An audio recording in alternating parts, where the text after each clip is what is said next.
Esta va a ser la clase número 1 de 2 clases que vamos a tener de este tema, que es la Trinidad. Ahora, para abordar este tema, nosotros tenemos que abordarlo con una humildad tremenda, porque hay facetas de esta doctrina que vamos a ver, que son un misterio, y en particular va a ser el cierre de la clase del día de hoy. ¿Cómo es posible que Dios al mismo tiempo sea uno y sea 3 personas? Eso va a ser importantísimo que lo tengamos nosotros en claro, que lo tengamos en cuenta. Vamos a hacer como siempre lo hemos hecho, vamos a establecer un tema y a partir de ese tema vamos a dar una definición y toda la clase nos va a llevar en desarrollar esa definición. La clase del día de hoy no va a ser la excepción, vamos a hacerlo de la misma manera, la Trinidad. ¿Y qué tema vamos a ver? ¿Cómo puede Dios ser 3 personas y sin embargo ser un solo Dios? ¿Cómo es esto posible? Bueno, mis hermanos, debemos tener en cuenta algo. Como les he dicho, hasta el día de hoy hemos tratado los atributos de Dios. Pero si comprendemos solo esos atributos, no entenderíamos correctamente a Dios si perdiéramos de vista esta verdad, de que Dios ha existido eternamente en 3 personas, cada una de ellas es plenamente Dios y solo hay un Dios. Esa es la definición de Trinidad. Dios ha existido eternamente en 3 personas, Padre, Hijo y Espíritu Santo. Cada una de ellas es Dios y solo existe un Dios. Y cuando hablamos de que cada una de ellas es Dios, es que cada una de ellas es plenamente Dios. Dios Padre, Dios Hijo, Dios Espíritu Santo, y solo hay un Dios. O sea, nosotros no somos parte de una religión politeísta, sino somos una religión monoteísta. Nuestras creencias son monoteístas, creemos en un solo Dios. Y ahí es donde subyace el gran misterio, cómo pueden ser 3 personas y a la vez un solo Dios. Bueno, antes de abordar ese tema misterioso, me gustaría conectar lo que hemos venido viendo con lo que vamos a ver el día de hoy. Vuelvo y repito, si comprendemos los atributos que hemos visto, atributos morales, de conocimiento, de propósito, los atributos comunicables, los incomunicables, si los abordamos solo creyendo que son los atributos de Dios el Padre, estaríamos cometiendo un craso error. Estos atributos abarcan a las 3 personas de la Trinidad, a las 3 personas de la Trinidad. Entonces, entender el carácter de Dios y sus atributos, lejos de esta verdad de la Trinidad, entonces desdibujaríamos el carácter de Dios. No entenderíamos que Dios en su mismo ser siempre ha existido con más de una persona. Y por eso es importante recordar la doctrina de la Trinidad en contexto con el estudio de los atributos de Dios. Cuando pensamos que Dios es eterno, omnipresente, omnipotente, y todos los que vimos, todos los atributos maravillosos que estuvimos meditando en estas últimas 9 clases, pues mis hermanos, podemos tener como la tentación de creer que son atributos que solo afectan al Padre. Pero nosotros debemos entender que si creemos en la Trinidad, esos atributos son una característica precisamente del Padre, del Hijo y del Espíritu Santo. El estudio de las enseñanzas bíblicas sobre la Trinidad, entonces nos dan una noción más profunda del asunto que es el centro de toda nuestra búsqueda de Dios. ¿Cómo es Dios entonces en sí mismo?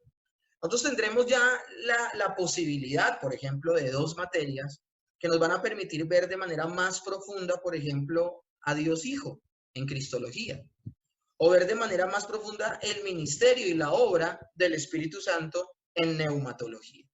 Pero cuando hablamos de doctrina de Dios o teología propia, no estamos abordando solo al Padre, no, abordamos al Padre, al Hijo y al Espíritu Santo. Nosotros no podemos dividir a Dios.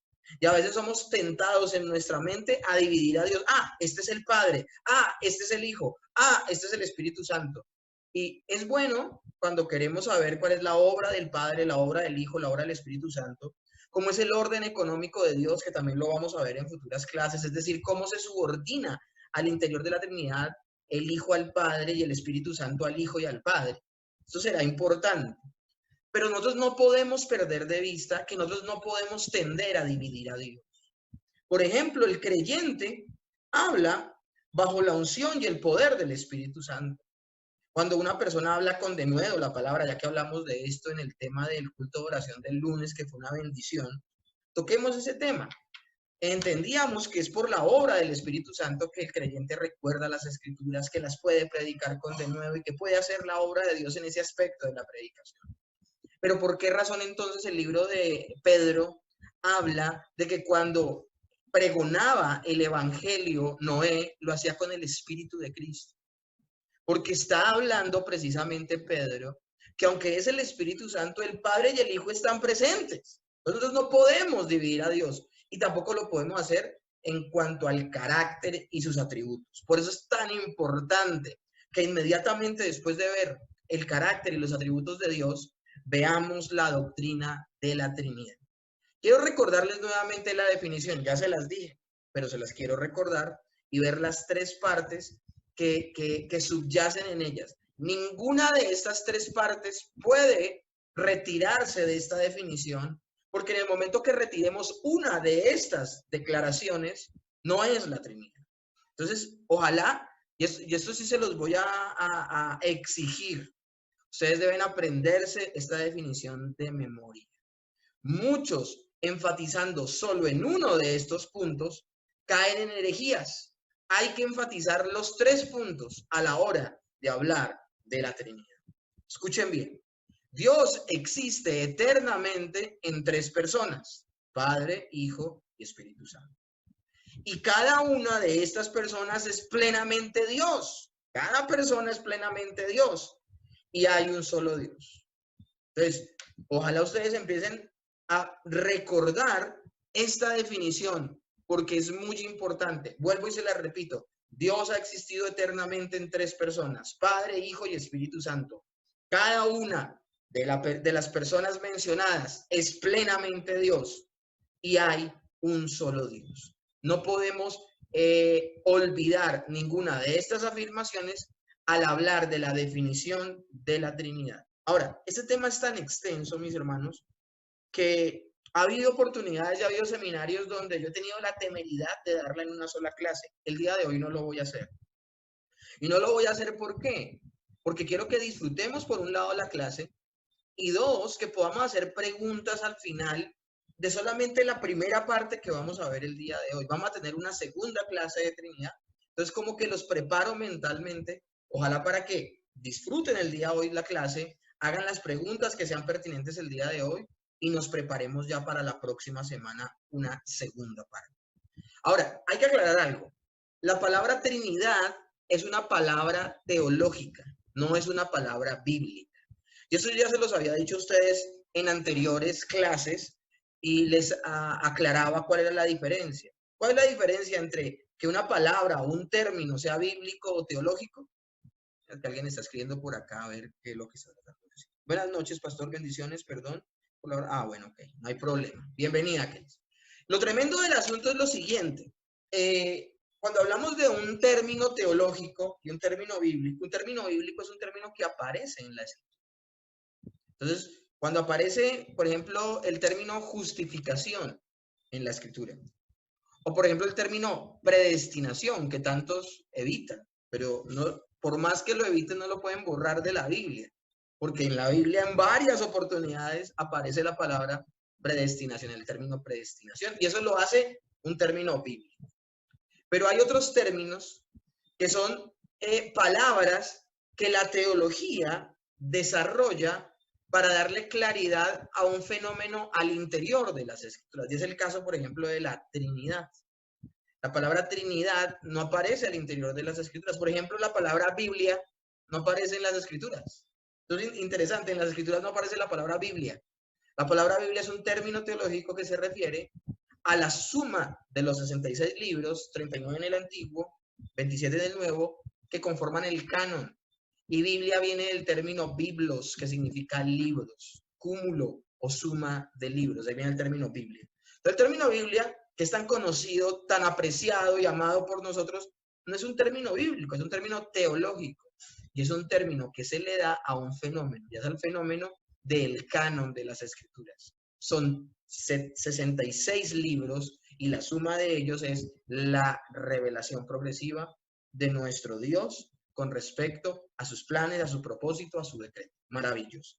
Pues lo mismo pasa con la Trinidad. Ustedes van a leer de pasta a pasta, de Génesis hasta Malaquías, de Mateo hasta Apocalipsis, y nunca van a encontrar el término Trinidad. Y por eso es importante el día de hoy mencionar esto. ¿Por qué razón? Trinidad significa triunidad o tres en uno. Y muchas personas podrían decir, no, el término Trinidad sí aparece. Y bueno, no aparece el término, pero aparece el fenómeno claramente. Y citan Primera de Juan, capítulo 5, el verso 7. Porque tres son los que dan testimonio en el cielo, el Padre, el Verbo y el Espíritu Santo, y estos tres son uno. Si yo a ustedes les dijera que siglos atrás hubo un momento donde el 90% de la iglesia dudó en la Trinidad y dudó que el Espíritu Santo era Dios y dudó que el Hijo era Dios, ¿ustedes me lo podrían creer?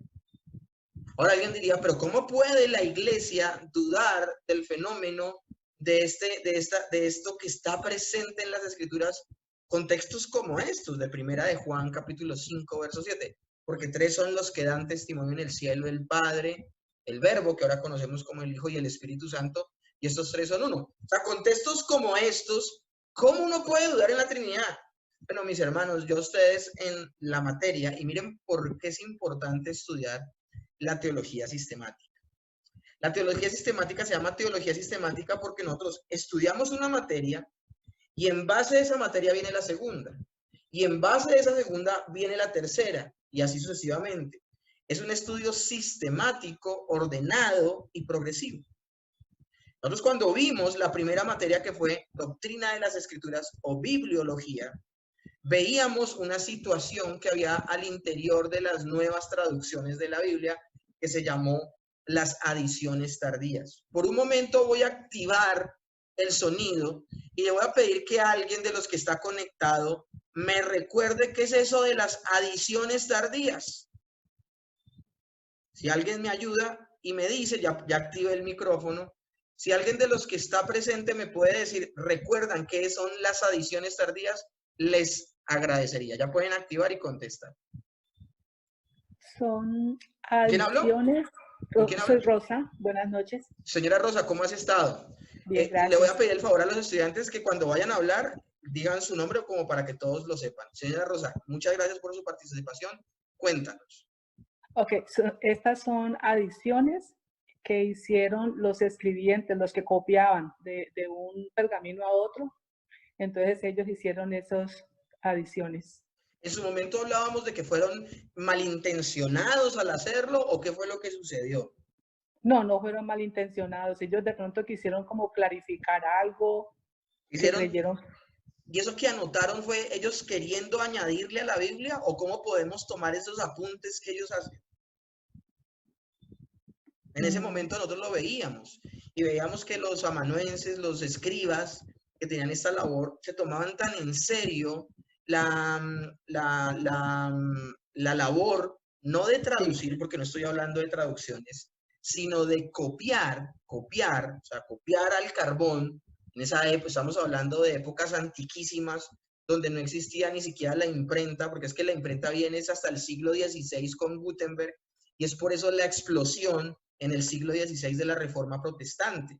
Por eso es que las 95 tesis de Lutero, todo el mundo las tuvo, pues todos los que puedan leer, ¿no? Porque había 95, 98% de analfabetismo en Europa.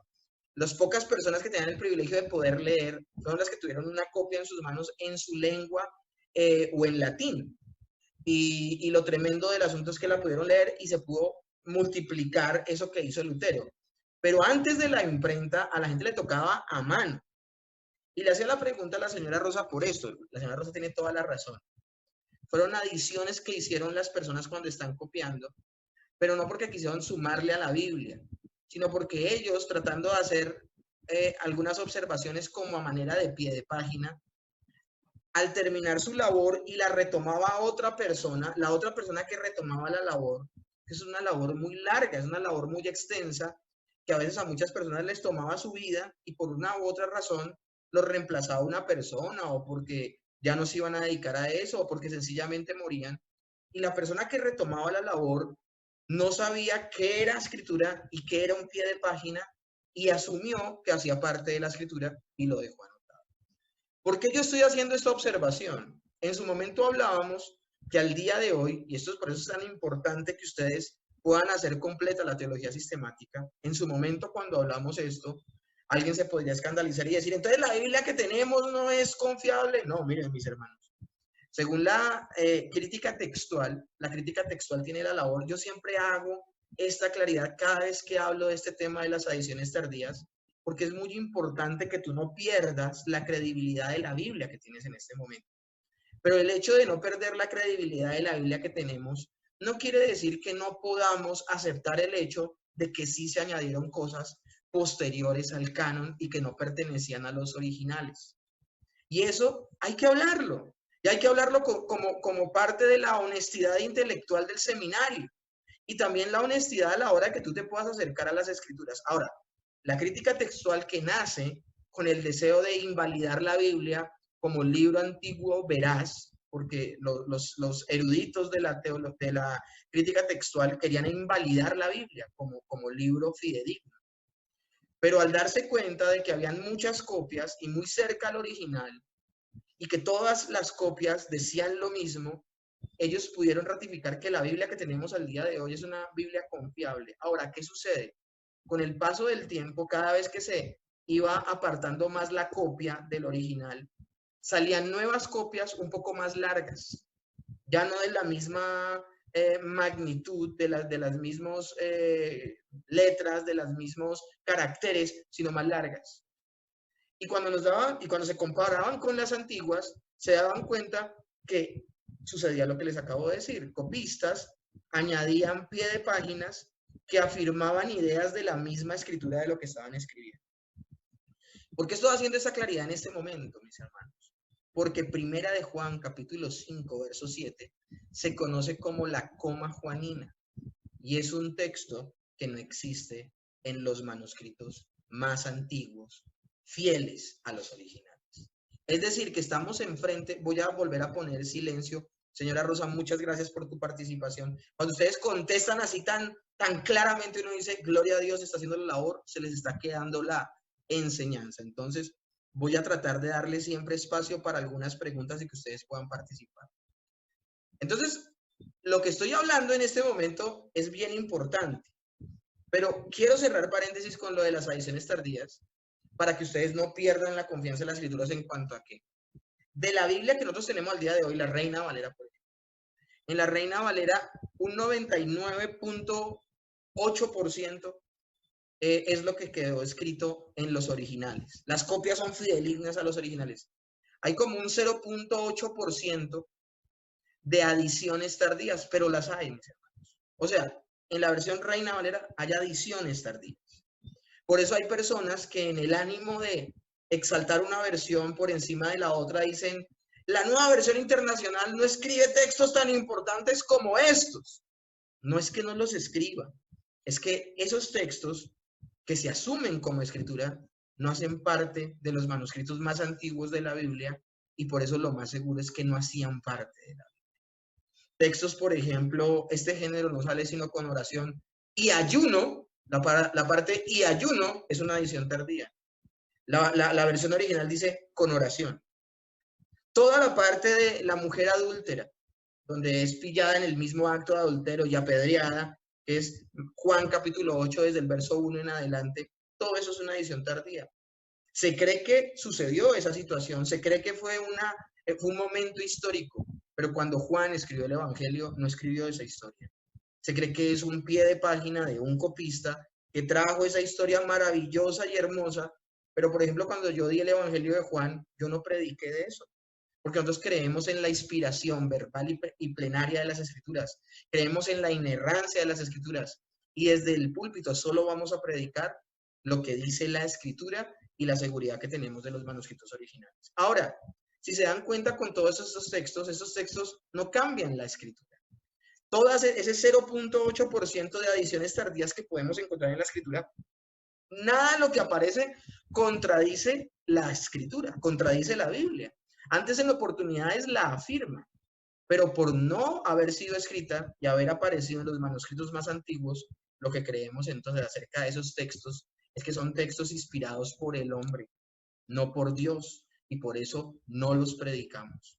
En el caso de Primera de Juan, capítulo 5, verso 7, tenemos la completa certeza por la crítica textual de que no es un texto que aparece en los manuscritos más antiguos de Primera de Juan y por lo tanto no hace parte de la escritura.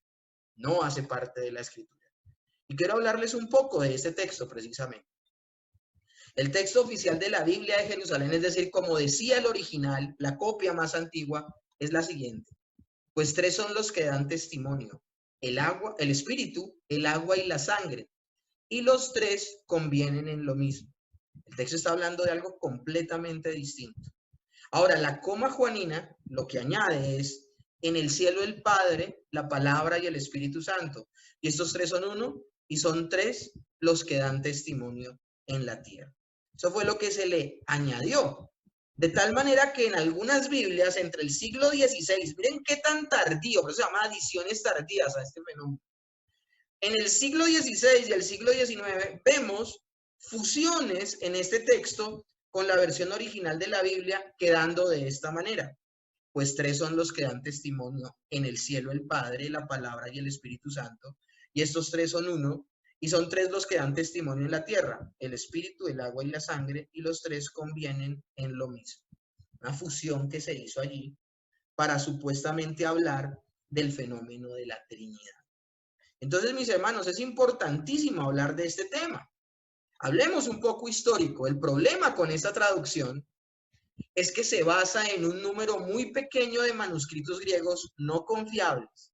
O sea que, acuérdense que en la crítica textual, lo que ratifica que un texto es confiable, es fidedigno, es que esté muy cerca, la copia esté muy cerca al original y que haya muchas cantidades de copias de ese manuscrito. Esta coma juanina difiere mucho de las copias que hasta ese momento habían salido. Estoy hablándoles de 10 siglos, 12 siglos, 13 siglos de copias que habían hecho de Primera de Juan, y ninguna de ellas tenía esa forma de describir este asunto. Los textos eran más cortos, como se los acabo de leer anteriormente de la Biblia de Jerusalén. Tres son los que dan testimonio. Ninguna traducción moderna en inglés incluye esta traducción, y todas las omiten, como también la mayoría de los manuscritos griegos de las principales traducciones del texto, incluyendo varios manuscritos muy confiables del siglo IV y siglo V. Entonces, imagínense que estamos hablando de que esta traducción, con esta edición tardía, no la contemplan muchas Biblias. Y también citas incluidas por los padres, tales como Ireneo, en el 202 después de Cristo, o Clemente de Alejandría, estamos hablando de padres de la iglesia, o Tertuliano, que murió en el 220 después de Cristo, no la tienen. Y de hecho, el gran defensor de la Trinidad, Atanasio, en el 373, nunca apela a este texto de Primera de Juan 5:7 para defender la Trinidad.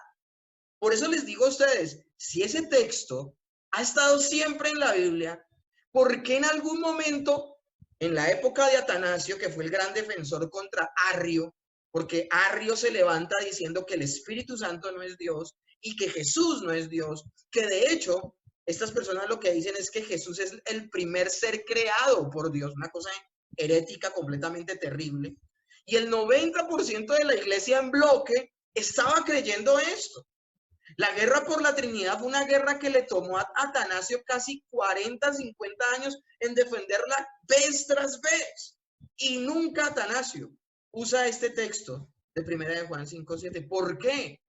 Porque en el 373 se seguía leyendo como se los acabo de decir. No con la adición tardía de la coma juanina en el siglo XVI. Este es el mayor peso. Este pasaje no estaba en los originales, porque de estarlo hubiese solucionado completamente la controversia y Arrio no habría podido decir que la Trinidad no existe. El arrianismo, que domina gran parte del cristianismo en el siglo IV, no debió haber surgido si este texto estaba escrito como el día de hoy está escrito, por ejemplo, en la Reina Valera. Pero no se usa como defensa y no fue un texto definitivo porque ese texto no habla de eso, mis hermanos. Entonces, imagínense, era importante desde el principio entonces hablar de esta situación. Entonces, cerrando ese tema, algunos piensan que la doctrina de la Trinidad se halla solamente en el Nuevo Testamento. Pero si Dios ha existido eternamente en tres personas, sería sorprendente si no hubiese ninguna indicación en el Antiguo Testamento de este fenómeno, de que existe el Padre, el Verbo y el Espíritu de Dios. Aunque la doctrina de la Trinidad no se halla explícitamente en el Antiguo Testamento, que el Antiguo Testamento es una revelación parcial, la revelación total es juntamente con el Nuevo Testamento. Aunque no aparece este fenómeno de manera explícita en el Antiguo Testamento, varios pasajes sí sugieren directamente e incluso implican que Dios existe como más de una persona, en un plural. Y es precisamente eso lo que vamos a hacer a continuación en la clase, mis hermanos. Vamos a ver cómo a partir del Antiguo Testamento hay textos irrefutables que ya nos estaban gritando de la pluralidad de Dios, de la Trinidad, de la existencia del Padre, del Verbo y del Espíritu Santo en este misterio maravilloso que es tener un solo Dios que ha existido eternamente en tres personas. Entonces vamos a ver la doctrina de la Trinidad, cómo se revela progresivamente en la Biblia. Ahora, esos textos que vamos a hablar al día de hoy son maravillosos, pero yo quiero que por un momento nos pongamos en los zapatos de las personas que vivieron en el Antiguo Testamento y tuvieron esta revelación parcial de Dios. Porque el Antiguo Testamento es una revelación parcial. Por eso se le llama al Antiguo Testamento la sombra y al Nuevo Testamento la sustancia. Un autor de teología bíblica decía que el Nuevo Testamento hace brillar con colores maravillosos al Antiguo Testamento. Es algo maravilloso. Pero yo quiero que nos pongamos en la situación de la gente del Antiguo Testamento, porque ellos están viviendo una época de una revelación progresiva. Y lo que puede ser para ti y para mí algo claro, para ellos podía serlo no tanto. Entonces, esto es importante que lo tengamos en cuenta. Vamos a ver la revelación parcial en el Antiguo Testamento. Ahora, a pesar de que nosotros tenemos una revelación total, una revelación que fue progresiva, pero ya está completa, tenemos un canon cerrado. Ya lo que Dios quería hablar y revelar, ya lo habló y lo reveló y quedó consignado en las Escrituras, entre Génesis y Apocalipsis. Es importante tener en cuenta algo. Hoy voy a leer textos que a pesar de que nosotros, creyentes del siglo XX y XXI, tenemos una revelación completa, cerrada, un canon cerrado, hay textos que por mucho tiempo los malinterpretamos. Les dimos una interpretación completamente incorrecta y tal vez hasta el día de hoy, al estudiarlos a conciencia, tú vas a decir, wow, ¿cómo pude haber creído esto durante tanto tiempo? El primer texto que nos habla de la Trinidad, el fenómeno de la Trinidad en el Antiguo Testamento, es muy temprano en la Escritura. Génesis capítulo 1, verso 26. Entonces Dios dijo, hagamos al hombre a nuestra imagen, conforme a nuestra semejanza. Supuestamente muchas personas por mucho tiempo han creído que es Dios hablando con los ángeles. Es Dios hablando de los ángeles. Hagamos al hombre, tan generoso el Señor. Incluyó a los ángeles en esa situación. Pero mis hermanos, los ángeles no participaron de nuestra creación. De hecho, uno de los fuertes argumentos para creer que los ángeles no participaron de nuestra creación es porque los ángeles, o sea, la persona que cree esto, cree que los ángeles ya existían cuando el Señor empezó a crear todo en Génesis capítulo 1. Piensan que como son seres celestiales, ellos ya existen cuando el Señor empezó a crear la creación. Y no, mis hermanos, los ángeles hacen parte de la creación. Y segundo argumento muy fuerte, para no creer que Dios está acá hablando con los ángeles, es que el texto dice, hagamos al hombre a nuestra imagen conforme a nuestra semejanza. O sea que Dios, con quien está hablando, tiene la misma esencia de su ser con las personas que está hablando. Y mis hermanos, nosotros no fuimos creados a imagen y semejanza de los ángeles. Entonces, por esa razón es imposible creer que este texto está hablando de que Dios está hablando de los ángeles para que lo acompañen a crear al hombre. Terrible esa interpretación. Entonces, la mejor explicación es que ya en el primer capítulo de Génesis tenemos una indicación de la pluralidad de Dios en sí mismo. Esto es importantísimo, es maravilloso. ¿Con quién está hablando el Padre? con el Verbo y con el Espíritu Santo. El Verbo y el Espíritu Santo sí participan de la misma esencia y ser del Padre. Acuérdense de la definición. Dios ha existido eternamente en tres personas. Cada una de ellas es plenamente Dios y solo existe un Dios. Ahora, no se nos dice cuántas personas. Por eso es algo que no es explícito, sino implícito. No se nos dice cuántas personas. Y no tenemos nada que se acerque a la doctrina completa de la Trinidad. Pero este es un avistamiento maravilloso de la pluralidad de Dios, que implica más de una persona interviniendo. Entonces, esto es maravilloso. Otro texto. Y esto es lo que vamos a hacer el día de hoy. Este ejercicio es maravilloso. Otro texto, Génesis 11:7. Ahora pues, descendamos y confundamos allí su lengua para que ninguno entienda el hablar de su compañero. Así se expresa Dios en el momento de la Torre de Babel. Así se expresa nuevamente. Descendamos y confundamos. Habla en plural nuevamente. Y en Isaías 6:8 dice, después oí la voz del Señor que decía, ¿a quién enviaré y quién irá por nosotros? Esto es importantísimo, esto es maravilloso. Entonces respondí, dice Isaías, heme aquí, envíame a mí. Entonces vemos una cosa maravillosa, la combinación del singular y el plural en la misma oración del último pasaje. Después oí la voz del Señor que decía, ¿a quién enviaré? Plural. ¿Y quién irá por nosotros? ¿Por qué habla en plural? ¿Por qué habla en singular y luego en plural? Porque siempre el Padre es el que planea, el que planifica. Pero la persona, en este caso Isaías, que iba a hablar el Evangelio, iría en nombre de Dios completo, Padre, Hijo y Espíritu Santo. Una cosa impresionante, una cosa, algo maravilloso, mis hermanos. Perdonen la pasión, pero es que me emociona maravillosamente este tema. Ahora, pasajes en que una persona se le llama Dios o el Señor y le distingue de otra persona que también se le llama Dios. Estos pasajes son impresionantes. Salmo 45, del 6 al 7. Tu trono, oh Dios, es eterno y para siempre cetro de justicia es el cetro de tu reino. Has amado la justicia y aborrecido la maldad. Por tanto, te ungió Dios, el Dios tuyo, con óleo de alegría más que tus compañeros. Este salmo, estos versos, es un salmo mesiánico. Y está hablando del Mesías cuando dice, tu trono, oh Dios, es eterno y para siempre, cetro de justicia, es el cetro de tu reino, has amado la justicia y aborrecido la maldad. Está hablando de alguien que es Dios, que gobernará. Esto con referencia al Mesías. Pero luego dice, ¿quién ungió al Mesías? Por tanto, te ungió Dios. O sea, a Dios lo ungió Dios, el Dios tuyo, con óleo de alegría más que a tus compañeros. ¿Quién ungió al Mesías? ¿Qué es Dios? Dios. Entonces no son textos que nos hablan definiendo al Padre, al Hijo y al Espíritu Santo, al Padre, al Verbo y al Espíritu. Pero son textos donde nos habla de Dios siendo honrado con honor, gloria y dándosele unción por parte de Dios. Una cosa impresionante. Y Hebreos capítulo 1, el verso 8 y 9 dice, mas del Hijo dice, esto es impresionante, mas del Hijo dice, tu trono, oh Dios, por el siglo del siglo, cetro de equidad es el cetro de tu reino.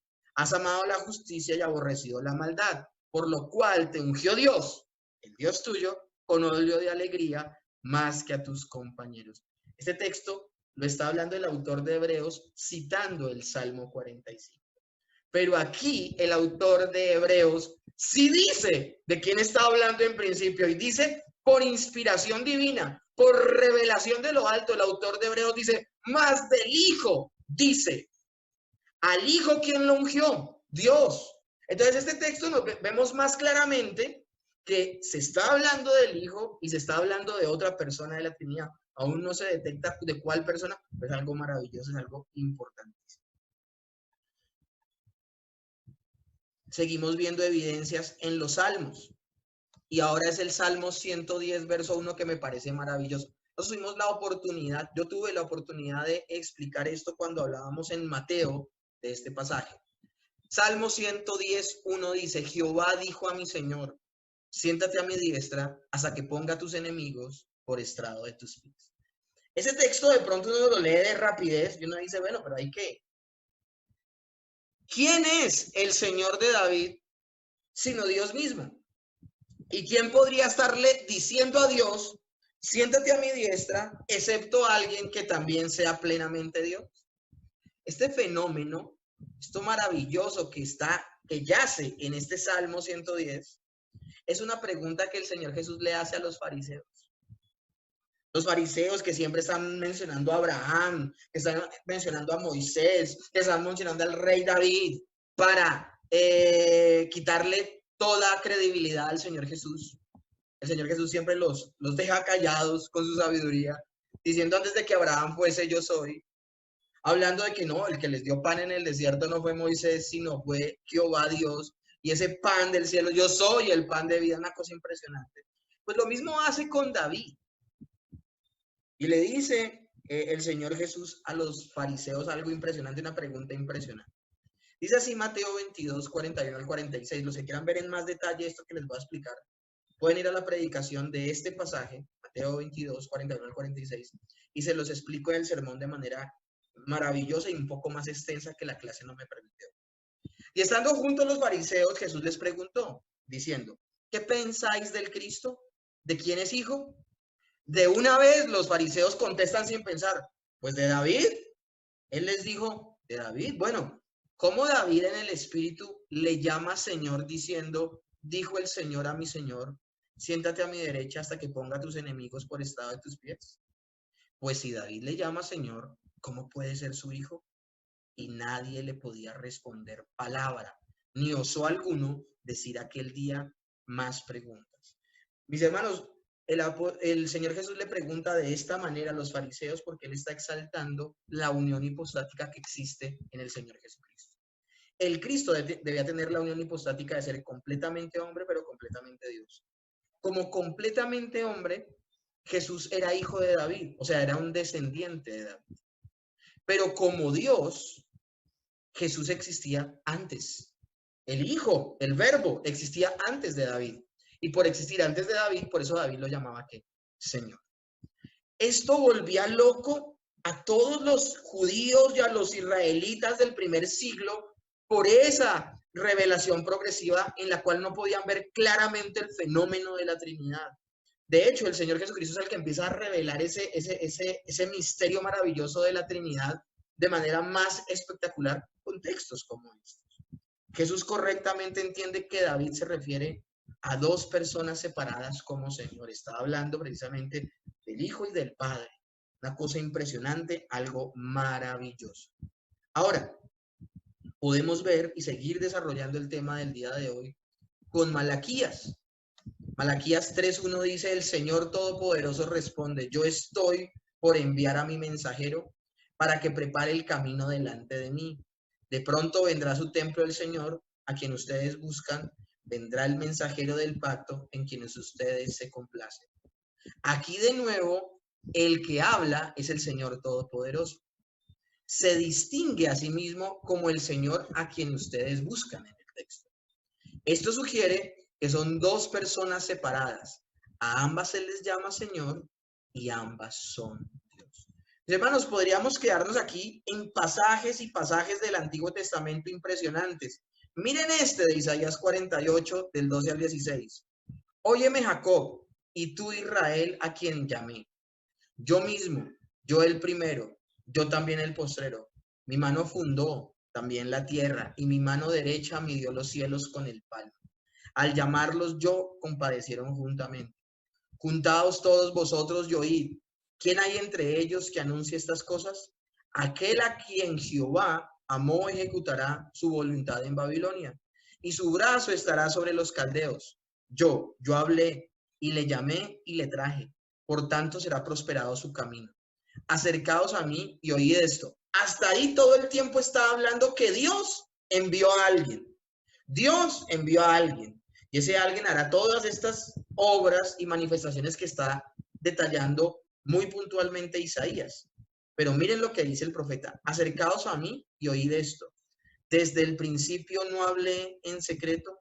Desde que eso se hizo, allí estaba yo. Y ahora me envió Jehová el Señor y su espíritu. ¿Cómo puede Jehová el Señor enviar a alguien que estuvo desde el principio y conoció todo lo secreto? Pues está hablando del Padre enviando al Verbo, al Hijo que estuvo desde antes de la fundación del mundo. Son textos maravillosos, maravillosos, mis hermanos. Ahora, sin embargo, en algún momento hay situaciones donde se habla del ángel del Señor, del ángel de Jehová. Cuando nosotros hablamos de ángel, en términos generales, ángel viene del término malak, que significa mensajero. Y hay personas que pensando que es cualquier ángel del Señor, un ángel enviado por el Señor. Pero cuando la Biblia habla del ángel del Señor o el ángel de Jehová, está refiriéndose a una teofanía de Dios mismo. En algún momento, el ángel del Señor se le llama Dios o se le llama el Señor. Y lo interesante es que los mismos pasajes nos dejan ver que ese ángel, el ángel de Jehová, es Dios. Génesis 16, 11 al 13 dice: además le dijo el ángel de Jehová: he aquí que has concebido y darás a luz un hijo, y llamarás el nombre Ismael, porque Jehová ha oído tu aflicción, y él será hombre fiero. Su mano será contra todos, y la mano de todos contra él, y delante de todos sus hermanos habitará. Eso se lo está diciendo el ángel de Jehová a la sierva de Abraham que ha despedido con su hijo Ismael. Entonces llamó el nombre de Jehová con ella, que con ella hablaba: tú eres Dios que ve, porque dijo: no he visto también aquí al que me ve. De hecho, Agar le pone nombre al lugar donde se encuentra con el ángel de Jehová y le pone el nombre del que me ve. Y ella lo que declara es que ella en ese lugar del que me ve habló con Dios. O sea, el ángel de Jehová era Dios. Entonces es importante que lo tengamos en cuenta. ¿Por qué? Por algo que voy a decir también más adelante. Si el ángel del Señor es un mensajero del Señor, él es distinto del Señor mismo. En el pasaje está hablando de Dios y del mensajero de Dios, pero ambos son Dios. En el caso, obviamente, del ángel de Jehová. No estamos hablando ni de Miguel ni de Gabriel, sino de estos pasajes importantes y maravillosos. Aquí hay otros apuntes acerca de esto que estoy hablando. Números 22:35. Y el ángel de Jehová dijo a Balaam: ve con estos hombres, pero la palabra que yo te diga, esa hablarás. Así Balaam fue con los príncipes de Balac. Hasta ese momento está hablando del ángel de Jehová. Pero miren lo que dice Números 23:38. Balaam respondió a Balac: he aquí, yo he venido a ti, mas podré hablar alguna otra cosa. La palabra que Dios pusiera en mi boca, esa hablaré. Miren cómo el pasaje anterior, el ángel de Jehová le dice: la palabra que yo te diga hablarás. Las palabras que el ángel de Jehová le diga a Balaam, esas las que iba a hablar él. Pero el verso, 3 versos más adelante, el verso 38 dice: la palabra que Dios pusiese en mi boca, esa hablaré. Es decir, que Balaam veía al ángel de Jehová como a Dios. Veía al ángel de Jehová como Dios. Ahora, yo estoy respaldando esto de el ángel de Jehová, porque al ángel de Jehová, que es Dios, ¿quién lo envió? Dios. Ese es el punto. Eso es lo importante de entender esto. Jueces 2:1. El ángel de Jehová subió de Gilgal a Boquín y dijo: yo os saqué de Egipto, yo os introduje en la tierra de la cual había jurado a vuestros padres, diciendo: no invalidaré jamás mi pacto con vosotros. O sea, ¿qué ángel puede atribuirse que sacó de Egipto al pueblo de Israel si ese ángel, el ángel de Jehová, no es Dios? Una cosa impresionante.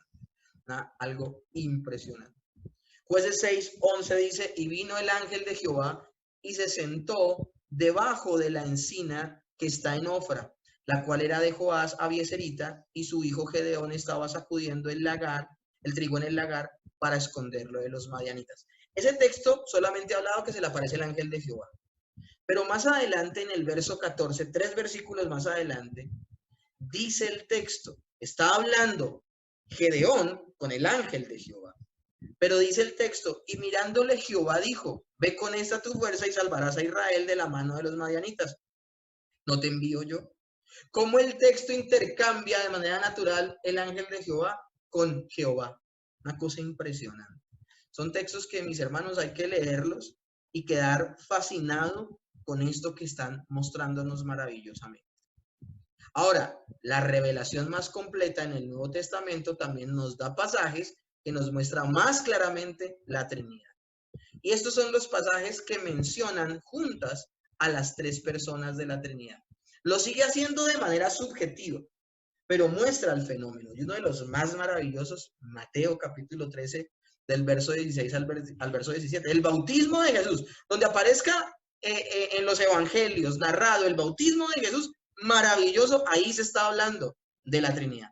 Dice, y Jesús, después de que fue bautizado, subió luego del agua. Y he aquí, los cielos le fueron abiertos, y vio al Espíritu de Dios que descendía como paloma, y venía sobre él. Y hubo una voz del cielo que decía, este es mi Hijo amado en quien tengo complacencia. Eso es una cosa espectacular.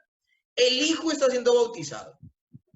Hay una teofanía del Espíritu Santo descendiendo en forma corporal como paloma. Y desde los cielos la voz del Padre diciendo, ¿y por qué digo que es el Padre? Porque solo el Padre puede decir, este es mi Hijo amado en el cual tengo complacencia. Entonces aquí se ve plenamente este fenómeno. Aquí es un momento que tenemos a los tres miembros de la Trinidad realizando tres actividades distintas.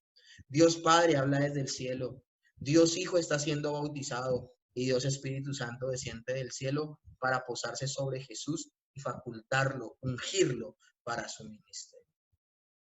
También podemos ver, mis hermanos, en Mateo capítulo 28, verso 19, que el Señor en la gran comisión le dice a sus discípulos, por tanto, id y haced discípulos a todas las naciones, bautizándolos en el nombre del Padre, del Hijo y del Espíritu Santo. Ahí sí puntualmente se está hablando de las tres personas de la Trinidad. Los mismos sustantivos Padre e Hijo, tomados de la terminología de la familia, la más conocida en la institución humana, indican muy fuertemente la personalidad distinta del Padre y del Hijo, pero a pesar de que son distintos, a ambos se les da el término de deidad. Y cuando se pone al Espíritu Santo en la expresión al mismo nivel de las otras dos personas, es difícil entonces evitar la conclusión de que se ve al Espíritu Santo también como una persona en igualdad de posición que el Padre y el Hijo. Los tres son Dios, el Padre, el Hijo y el Espíritu Santo, mis hermanos. Ahora, también hay textos en el Nuevo Testamento donde hablan de dos términos importantes que hay que aclarar para entender esos textos. El uso de los términos o nombres que los autores bíblicos del Nuevo Testamento le dan para referirse a Dios. En algunos textos se refieren a Dios como Teos y en otros textos se refieren a Dios como Señor, Kyrios. Cuando hablamos del Kyrios, estamos refiriéndonos a la persona del Hijo, al Señor. Y cuando se habla de Teos, de Dios, se refieren al Padre. Ya teniendo esta claridad, ahora veamos entonces los textos. Esto también creo que lo vimos en bibliología, si no estoy mal. Primera de Corintios 12, del 4 al 6 dice, ahora bien, hay diversidad de dones, pero el Espíritu es el mismo. Hay diversidad de ministerios, pero el Señor es el mismo. Y hay diversidad de operaciones, pero Dios, que hace todas las cosas en todo, es el mismo. Miren que el mismo texto dice, pero el Espíritu es el mismo. Primera persona. Pero el Señor es el mismo, haciéndose referencia al Kyrios, que es el Hijo. Pero Dios, que hace todas las cosas, refiriéndose al Teos, que es el Padre, es el mismo. Un texto que nos está hablando de las tres personas de la Trinidad.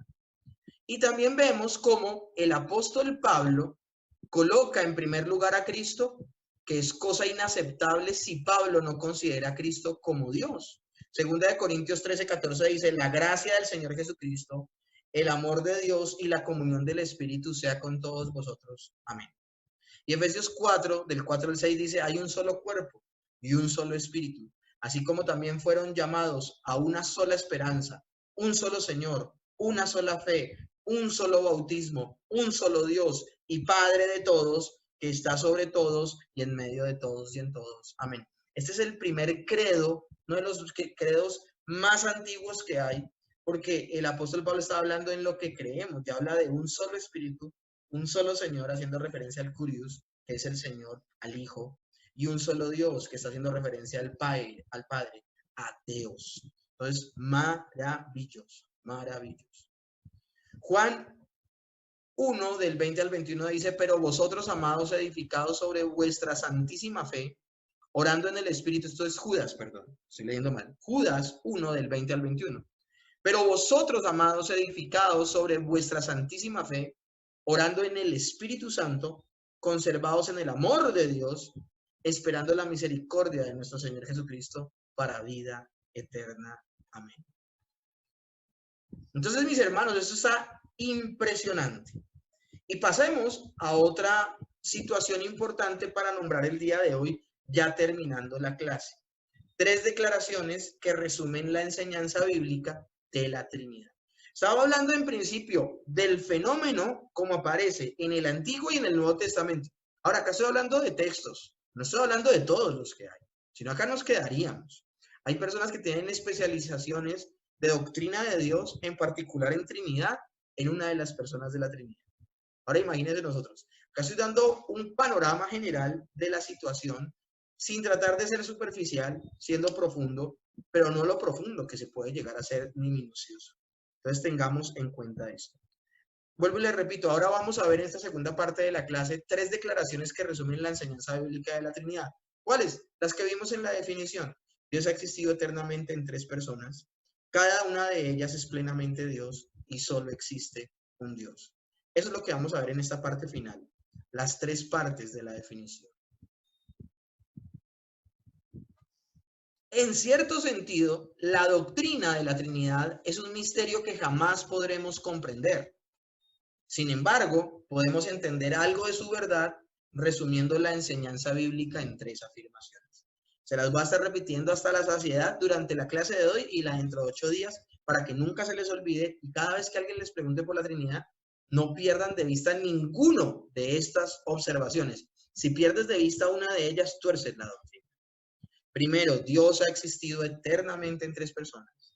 Segundo, cada persona es plenamente Dios y solo hay un Dios. Y solo hay un Dios.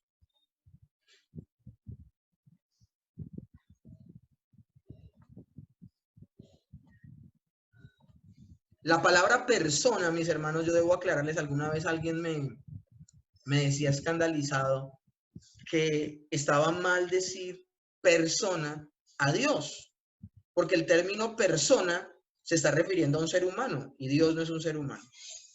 En términos teológicos, persona se le llama al ser, a un ser. Y por esa razón, yo le explicaba a esa persona que aunque nos quedábamos cortos con el término y es inadecuado, es la única manera que tenemos de describir la naturaleza de Dios y por eso usamos el término persona. No es el más adecuado, pero es que no tenemos otra forma, no podemos llamarlo una energía, no lo podemos llamar una sustancia, no lo podemos llamar algo etéreo. Y todo esto, ¿por qué? Ya lo vimos en Doctrina de Dios en las primeras clases, de no ver a Dios en esencia de esa manera. Entonces, la única manera en que podemos llamarlo, así sea inadecuado y nos quedemos cortos, es la persona. Entonces, por eso estamos hablando de que Dios ha existido eternamente en 3 personas. Pero el término persona como término, no como realidad de un ser moral como el hombre o como los ángeles, porque nosotros diferimos y distamos mucho acerca de Dios. Dios es perfecto, es pleno, es infinito. Entonces, aclaramos, el término persona es un término inadecuado, pero es la única manera que tenemos para de alguna manera mencionar este fenómeno acerca de Dios. Habiendo hecho esta salvedad, habiendo hecho esto para que no me vuelvan a señalar de hereje cuando escuchan el término persona, Dios ha existido eternamente en 3 personas. ¿Y qué quiere decir esto? Que el Padre no es el Hijo, que el Hijo no es el Espíritu Santo, y que el Espíritu Santo no es el Padre. Son 3 personas distintas, pero es ahí donde viene el misterio. ¿Cómo 3 personas distintas pueden ser un solo Dios? Yo hago teología, no filosofía, y les aclaro, esa pregunta, la respuesta a esa pregunta, no se las voy a responder ni en esta clase ni en la otra. Y creo que no hallaremos respuesta ni en esta vida y de pronto no sé si en la gloria. Es un misterio, mis hermanos, es un misterio. Lo primero que quiero definir es que Dios ha existido eternamente en 3 personas. El Padre no es el Hijo no es el Espíritu Santo no es el Padre. Acá tengo que hacer otras salvedades, son tres personas distintas, pero son salvedades que las voy a hacer a través de una gráfica. No las voy a hacer a través de nombrar todas las posibilidades posibles de esto, sino con esta gráfica. Miren, esta gráfica me parece maravillosa, es una gráfica muy antigua acerca del misterio de la Trinidad. El Padre no es el Hijo no es el Espíritu Santo, el Espíritu Santo no es el Padre, pero tampoco el Padre es el Espíritu Santo, ni el Espíritu Santo es el Hijo, ni el Hijo tampoco es el Padre. Ahora, aunque el Padre no es el Hijo, y el Hijo no es el Espíritu, y el Espíritu no es el Padre, y el Padre no es el Espíritu, y el Espíritu no es el Hijo, y el Hijo no es el Padre, estoy siendo intencional con esto que estoy haciendo. A pesar de todo esto, este cuadro me encanta. El Hijo es Dios. Y el Padre es Dios. Y el Espíritu Santo es Dios. Por eso me fascina, me encanta este diagrama, este cuadrito maravilloso, maravilloso, para que nunca lo olviden, mis hermanos. Y hay textos que corroboran lo que les acabo de decir. Cuando hablo de que el Padre no es el Hijo, dice Juan 1:1, dice, en el principio era el Verbo, y el Verbo era con Dios, y el Verbo era Dios. Ese con está mostrando una diferencia absoluta, mis hermanos, una diferencia completa. Primera de Juan, ahora el capítulo 2, el verso 1 dice, y si alguno hubiere cometido pecado, y si alguno hubiere pecado, abogado tenemos para con el Padre, a Jesucristo el justo. O sea, el Padre es el que castiga el pecado, pero el Hijo es el que aboga por nosotros. Tienen que ser dos personas distintas. Y Hebreos 7:25 dice, por lo cual puede también salvar perpetuamente a los que por él se acercan a Dios, viviendo siempre para interceder por ellos. Está hablando de un papel mediador del Hijo y un papel de aceptar del Padre, obviamente aceptando en la obra del Hijo.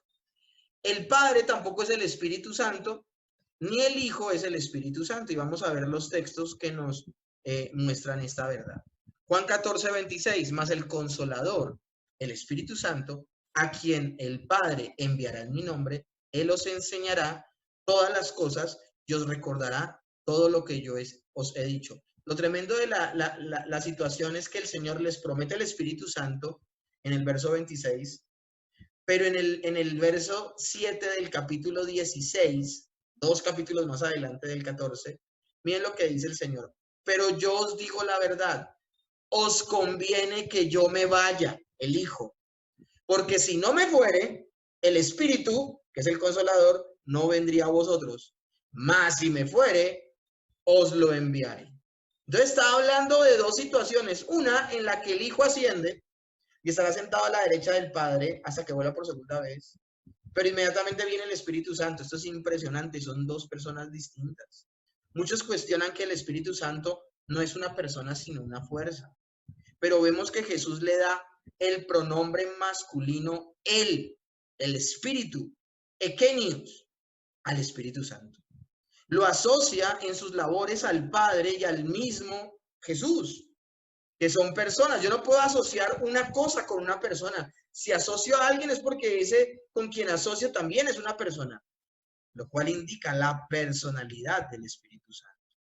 También le da el Señor Jesucristo una asociación de consolador, que es un nombre que se le daba a una persona que era un ayudador, un paracleto.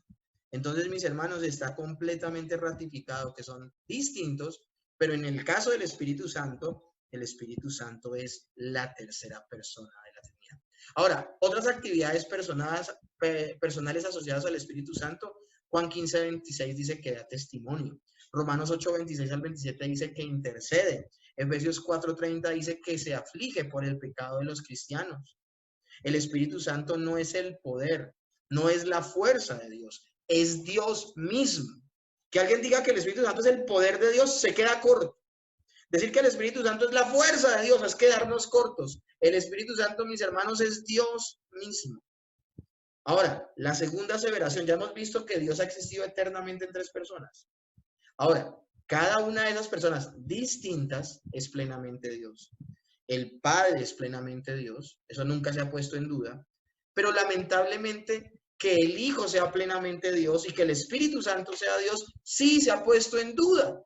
Ahora, la doctrina de la Trinidad es una doctrina fundamental. Una persona que no crea en la Trinidad no la podemos llamar y considerar un hermano en la fe. Una persona que no crea que Jesús es Dios, no lo podemos llamar hermano en la fe.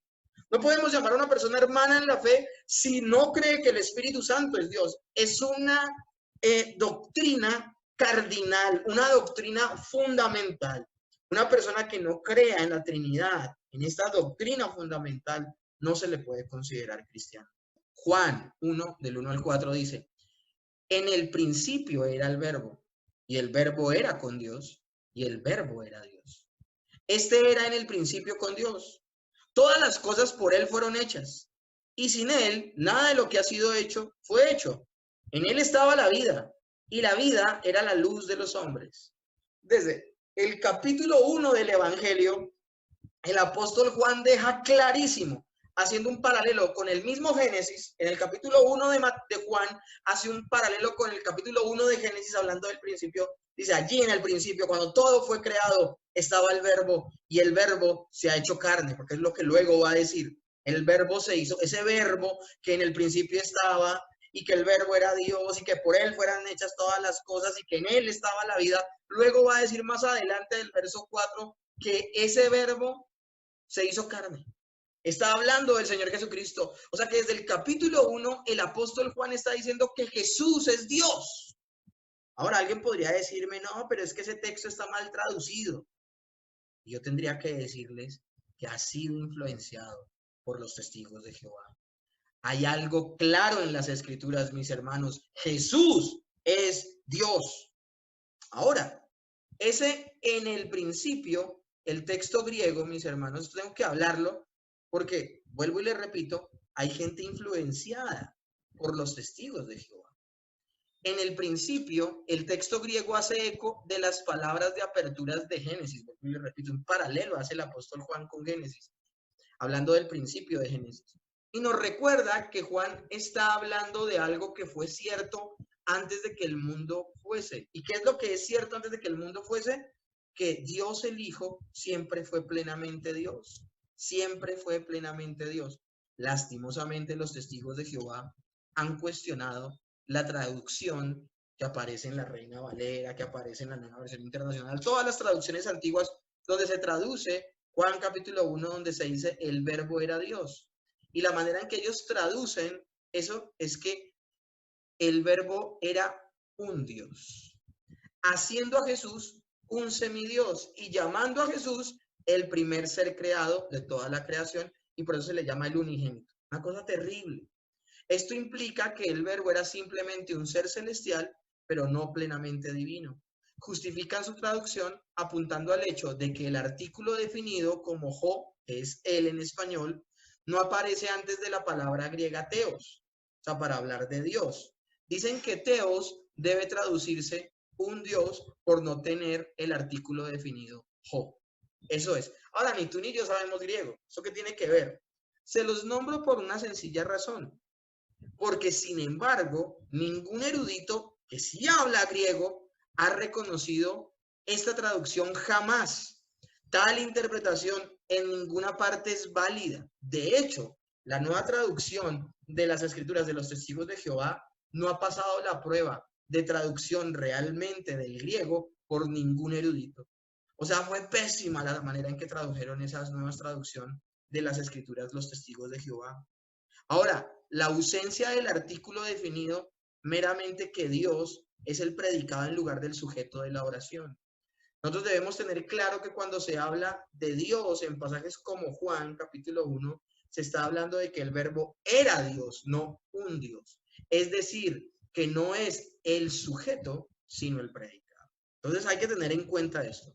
Ahora, la debilidad de la traducción de los testigos de Jehová es que hay muchos versículos donde se habla de Dios el Padre, que tampoco va acompañado de este artículo que ellos tanto dicen. pero en esa oportunidad sí lo traducen como Dios. Verso 6, vino un hombre llamado Juan, que Dios lo envió, ahí no aparece el artículo, pero ahí sí lo traducen como Dios. Verso 12, les dio el derecho de ser hijos de Dios, y aunque no es el artículo, sí lo traducen como Dios. Verso 18, a Dios nadie lo ha visto nunca. Y ahí, aunque no tiene el artículo, también lo traducen como Dios. Entonces se contradicen. Ellos lo que hacen es manosear la escritura y elegir en dónde dicen lo que ellos quieren. Ellos son los que cambian la escritura al decir que ahí no dice que el verbo era Dios, sino que era un Dios, volviéndolo un semidios y diciendo que es el primer ser creado con tintes celestiales. Si los testigos de Jehová fueran coherentes en su argumento en cuanto a la ausencia del artículo definido, también habrían traducido en estos pasajes del verso 6, 12 y 18, no como Dios, sino como un Dios, pero no lo hacen.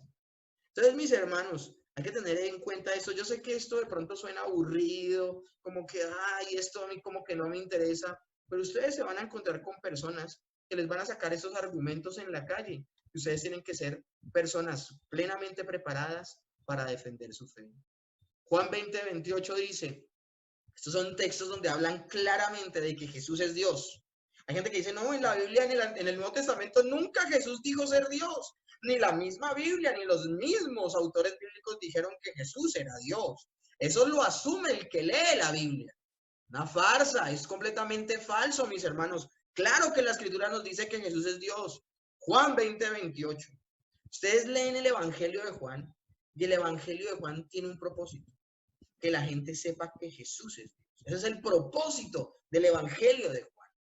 Y la cúspide del Evangelio de Juan es Mateo 20, 28, donde el discípulo más incrédulo de Jesús reconoce que Jesús es Dios.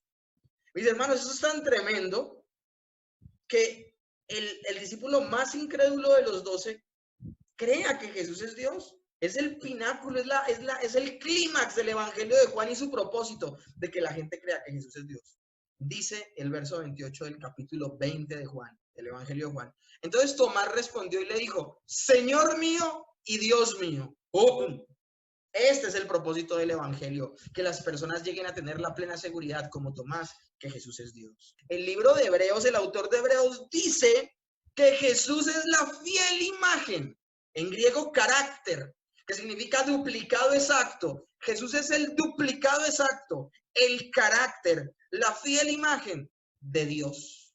Es la sustancia. Cuando dice Jesús es el resplandor de su gloria, la gloria de Dios, y la imagen misma de su sustancia. Hijo de Dios el Hijo de Dios duplica exactamente el cero, la naturaleza de Dios Padre.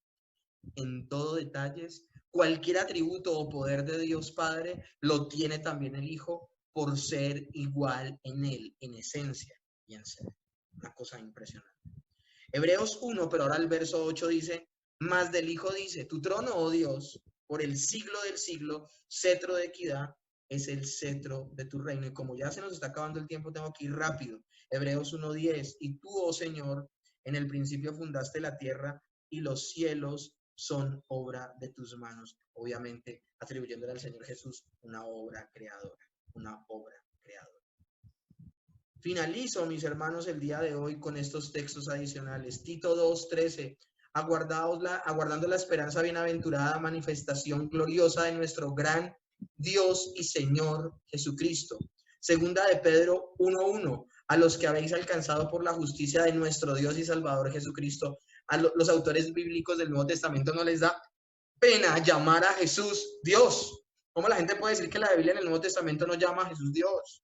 Romanos 9:5, de quienes son los patriarcas y de los cuales según la carne vino Cristo, el cual es Dios sobre todas las cosas, bendito por los siglos. Amén. O sea, Pablo, Pedro, todas estas personas sin pena están diciendo que Jesús es Dios. Colosenses 2:9, porque en él, en Cristo, habita corporalmente toda la plenitud de la deidad, diciendo que es Dios. Y finalizo el día de hoy hablando de que el Espíritu Santo es plenamente Dios, es plenamente Dios. Al ver que el Nuevo Testamento clasifica plenamente a Dios como Dios Padre y al Hijo También debemos asociar al Espíritu Santo al mismo nivel de ellos. Cuando dice bautícenlos en el nombre del Padre, del Hijo y del Espíritu Santo, está poniendo al mismo nivel del Padre y el Hijo al Espíritu Santo. Ya hemos dejado claro, nunca hemos tenido dudas de que el Padre es Dios. Y ahora nos ha quedado completamente claro por la Escritura que el Hijo es Dios. Pues si se le nombra al mismo nivel, está queriendo decir que el Espíritu Santo también es plenamente, ¿qué? Dios. Esto tenemos que tenerlo completamente claro. La asociación del Padre, Hijo y Espíritu Santo en diferentes pasajes resalta esta verdad de que el Espíritu Santo es Dios. Mateo 28, 19, por tanto, ahí ya ser discípulos, ya se los nombré. Segunda de Corintios 13, 14, la gracia del Señor Jesucristo, el amor de Dios y la comunión del Espíritu Santo sea con todos vosotros. Otro texto donde implica que el Espíritu Santo comparte la misma esencia y ser del Padre y del Hijo. Es Dios. Ahora, según las palabras de Pedro, mentirle al Espíritu Santo, esto es poderoso, es mentirle a Dios mismo. Hechos 5, del 3 al 4 dice, y dijo Pedro, Ananías, ¿por qué llenó a Satanás tu corazón para que mintieras al Espíritu Santo y sustrajeres del precio de la heredad? Más adelante dice, porque pusiste esto en tu corazón, no has mentido a los hombres, sino a Dios. El texto está diciendo claramente que el Espíritu Santo es Dios. Ahora, la Biblia habla de que somos templo del Espíritu Santo, pero también dice que somos templo de Dios. Soy templos de Dios, en lugar del que habita Dios, el creyente. El Espíritu de Dios mora dentro de nosotros, entonces está llamando que el Espíritu Santo es Dios. Primera de Corintios 3:16. ¿No sabéis que sois templo de Dios y que el Espíritu de Dios mora en vosotros? Mis hermanos, ignorar todas estas verdades es muy difícil. Es muy difícil.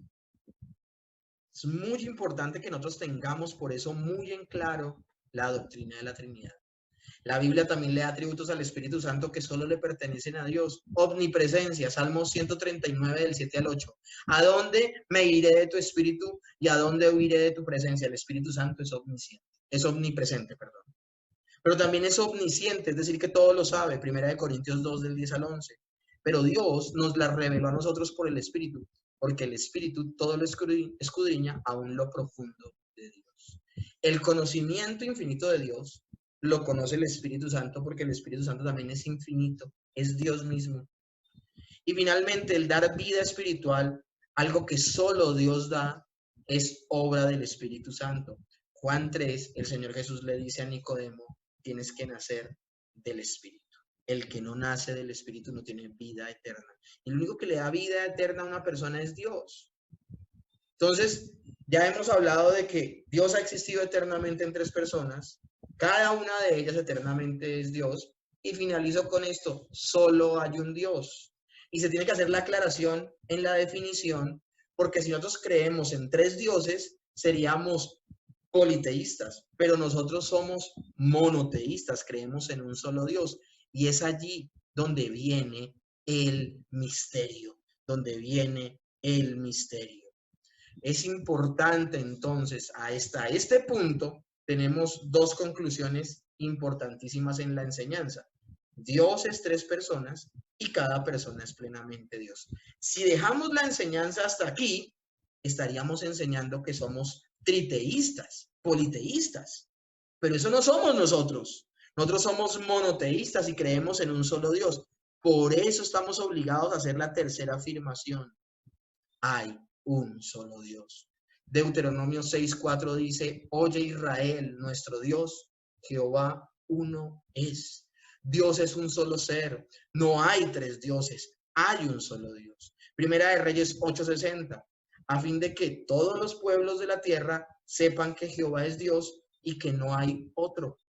No solo son uno en propósito y en acuerdo en lo que piensan, sino que también son uno en esencia. Tres personas, un solo Dios verdadero. Por eso nosotros no estamos llamados a dividir a Dios. Más evidencias escriturales al respecto, Isaías 45, del 5 al 6. Yo soy Jehová y ninguno hay más que yo. No hay Dios fuera de mí. Yo te ceñiré, aunque tú no me conociste, para que se sepa desde el nacimiento del sol y hasta donde se pone que no hay más que yo. Yo Jehová y ninguno más como yo. Romanos 3:30, porque Dios es uno. Y Santiago 2:19, ¿tú crees que Dios es uno? Bien a 6. Entonces, mis hermanos, las enseñanzas de la Trinidad, la enseñanza completa de la Trinidad es esta. Dios ha existido eternamente en 3 personas. Cada persona es plenamente Dios y solo hay un Dios.